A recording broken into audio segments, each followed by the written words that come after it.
तो भगवान ही हमारा रिश्तेदार है, इसलिए हमको शास्त्रों वेदों ने भगवान का अंश बताया है।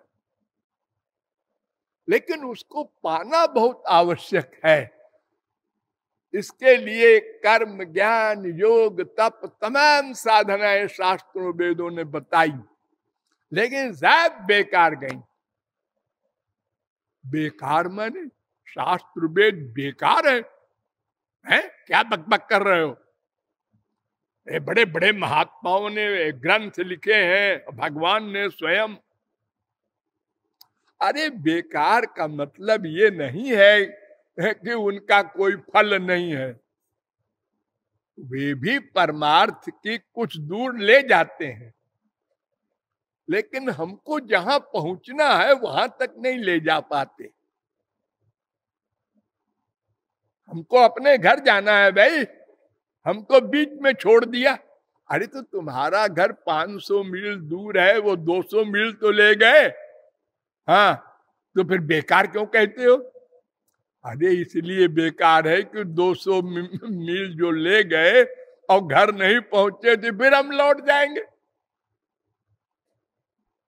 आगे को नहीं जाएंगे तो पीछे जाना पड़ेगा। ये मन चुप नहीं रहेगा। अगर भगवान की ओर आप नहीं चलेंगे तो संसार की ओर जाना पड़ेगा। हाँ, सौभरी इतने बड़े मुनि थे, गंगा जी में, यमुना जी में डूब करके और जप करते थे। डूब करके पानी के अंदर, एक दिन पानी के अंदर बहुत बड़े मत्स्य को संभोग करते देखा।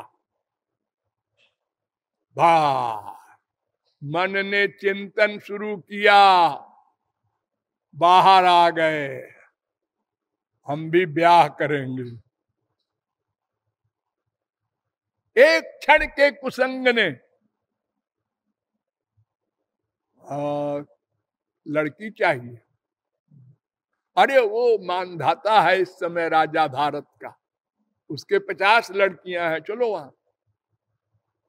वहां गए और कहा, राजा ने बड़ा पूजा उजा किया, मुनि थे इतने प्रख्यात। महाराज कोई सेवा हमारे लायक? हाँ है एक सेवा, एक लड़की दे दे मुझे, ब्याह करेंगे। अब राजा साहब ने सोचा कि ये 88 साल के हैं, बूढ़े, इनको लड़की दे, अपनी लड़की की जिंदगी बर्बाद जाएगी। लेकिन अगर नहीं देंगे तो ये श्राप दे देंगे, सब लड़कियां काली कलूटी और कुष्ठी हो जाएंगी। क्या करें? तो उनकी एक लड़की ने कान में कहा राजा साहब के, आप ऐसा कह दीजिए कि भाई स्वयंवर करो, कीजिए, जो लड़की आपको पसंद कर ले और वो से हम ब्याह कर देंगे। वो लड़की बड़ी चालाक थी, उसने कहा हम लोगों में कोई गल में इनके माला डालेंगे नहीं, तो खिसिया के चले जाएंगे। और ये जान गए, त्रिकालज्ञ थे वो, ऐसे वैसे योगी नहीं थे। उन्होंने कहा अच्छा, मेरी उम्र को देख के ये सब हो रहा है नाटक। तुरंत सुंदर बन गए, 16 वर्ष के। अब सारी लड़कियां देखकर मोहित हो गईं, इतना सुंदर लड़का। ओ सबने माला डाल दिया उन्हीं के ऊपर, हम ब्याह करेंगे, हम करेंगे, हम करेंगे। सबसे ब्याह कर लिया। मानधाता ने कहा चलो हमको छुट्टी मिली, एक एक के लिए बर ढूंढना पड़ता। और ये तो बड़े समर्थ योगी है, इनके यहाँ क्या कमी है, करोड़ों महल बना दे योग शक्ति से।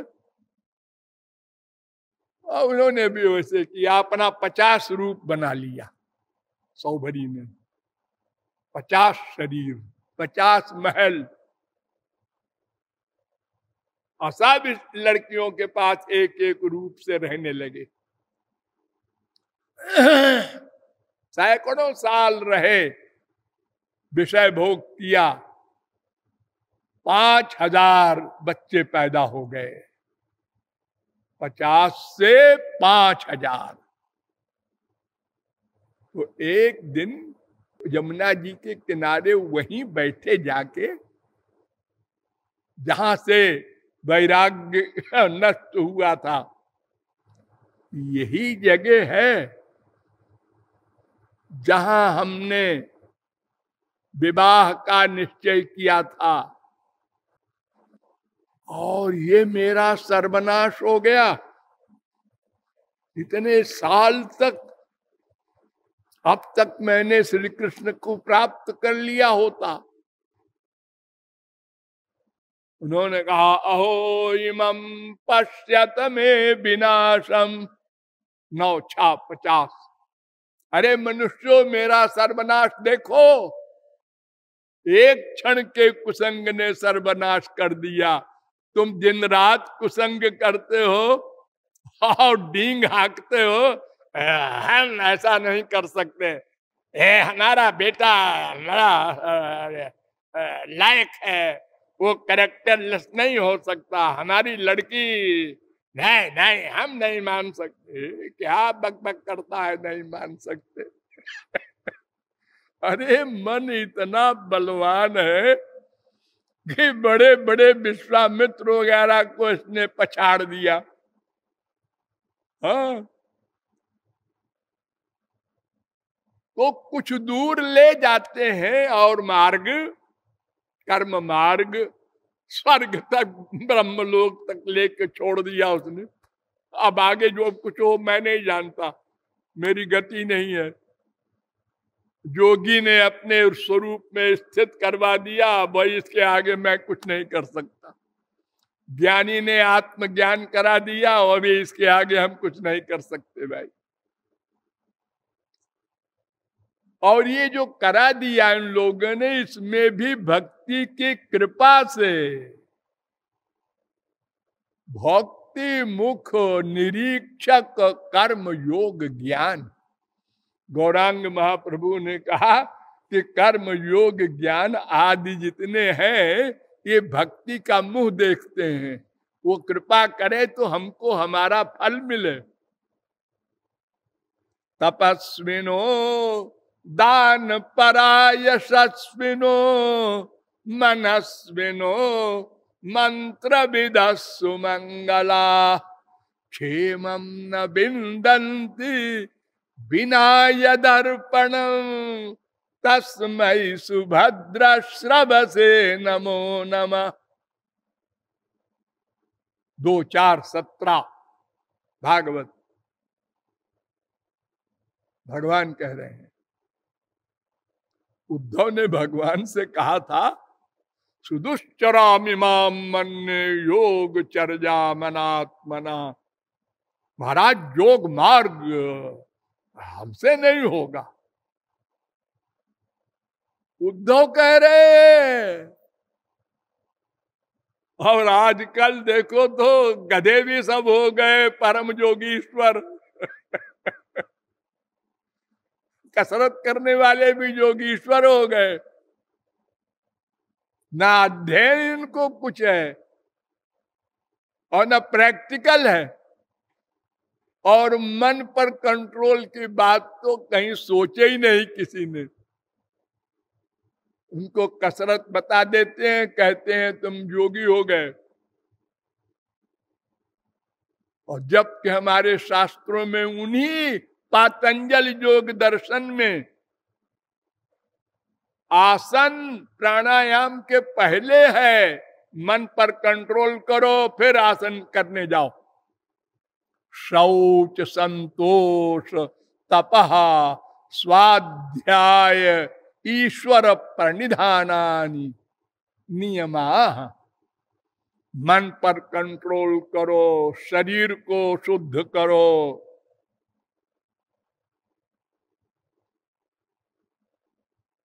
संतोष मन में लाओ, वासनाएं और एक कामनाएं और तृष्णाएं समाप्त करो, ये सब कर लो, फिर आगे जाओ।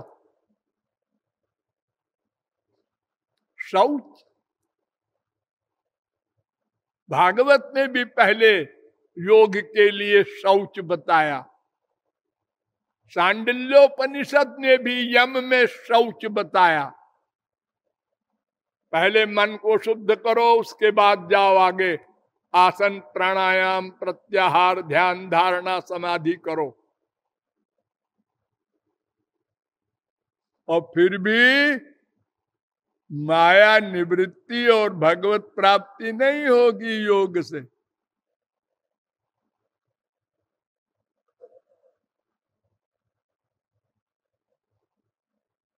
यानी योग में भी पहले मन पर कंट्रोल, और ज्ञान में भी पहले शांत फिर दांत, मन पर कंट्रोल, और भक्ति में कुछ नहीं है। न देश नियमस्तस्मिन् न काल नियमस्तथा, कोई नियम नहीं। राम नहीं कह सकते तुम, इतने पापात्मा, मरा मरा बोलो।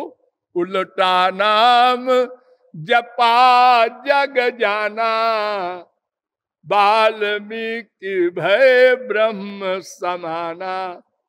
कहु भक्ति पथ कवन प्रयासा, योग न जप तप मख उपवासा।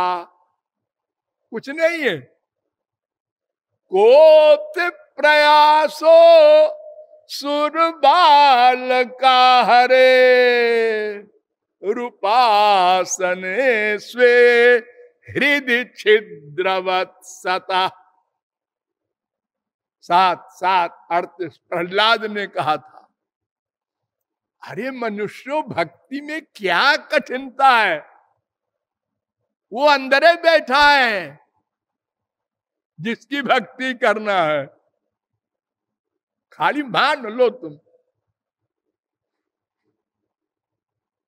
आनंद सिंधु मध्य तव बासा, बिनु जाने कत मरसी पियासा। पानी महमीन पियासी, सुन सुन मोहि आवती हासी। मुझे हंसी आ रही है। पानी के अंदर, समुद्र के अंदर मछली और प्यासी है। क्या बेवकूफी की बात करते हैं। अरे बेवकूफी की नहीं है, समस्त विश्व के जीव यही कर रहे हैं। और उनको जरा सा कह दो कि तुम अल्पज्ञ हो तो गुर्रा जाए। मुझे अल्पज्ञ कहा। एको देवः सर्वभूतेषु गूढ़ः, सर्वव्यापी सर्वभूतांतरात्मा, कर्माध्यक्षः सर्वभूताधिवासः, साक्षी चेता केवलो निर्गुणश्च। श्वेताक्षतरोपनिषद 6:11।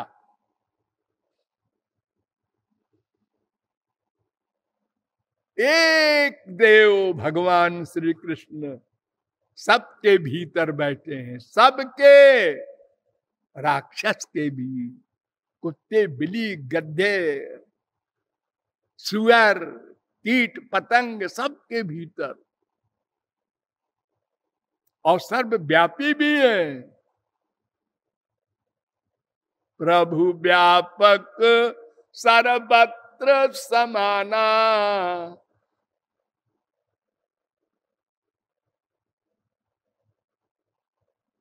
लेकिन प्रेम ते प्रकट हो ही भगवाना। प्रेम होना चाहिए, सर्वत्र है, लेकिन दिखाई पड़ेंगे भक्ति से। लेकिन वो कौन सी भक्ति है? दो प्रकार की भक्ति होती है।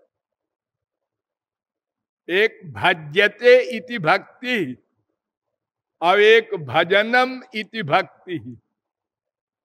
भज्यते माने भगवदाकार मंतः करणम क्रियते अनया।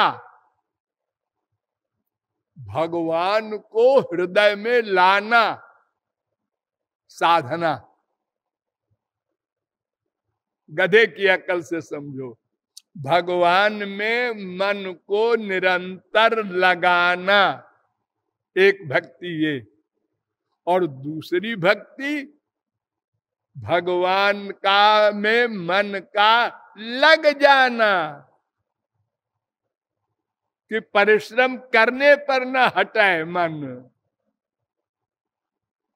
वृंदावन में एक गोपी जमुना के किनारे बैठकर आंख मूंद कर पत्थर की तरह निश्चल, उधर से नारद जी जा रहे थे। उन्होंने कहा देखो इतनी सुंदर लड़की, हाँ कितना श्री कृष्ण का ध्यान कर रही है। खड़े हो गए। जब थोड़ी देर बाद उसने आंख खोला तो हमने कहा देवी आप श्री कृष्ण का ध्यान कर रही थी? हमने कहा है बाबा। फिर उसका नाम लिया। मैं उसको निकाल रही थी, तंग आ गई हूं। मैं विवाहिता स्त्री हूं, मेरे पति है, बच्चे हैं, गृहस्थी है, सब तरह का काम करना पड़ता है मुझको, वो कुछ करने नहीं देता। रोटी हम तवा पर डाल रहे हैं और वो आके बैठ गया, मुरली बजाने लगा, अब रोटी जल गई। अब सास डांट रही है, कहती है हम इनको ओझा के पास ले जाएंगे तो झाड़ फूक करवाएंगे, कोई लग गया है इसको, भूत। अरे भूत नहीं, नंदपूत लग गया है। हाँ, ये दो प्रकार की भक्ति होती है। तो जिस भक्ति में मन को लगाना है उसके विषय में हमको समझना है, बड़ी गहराई से, गंभीरता से, डिटेल से। ये कल से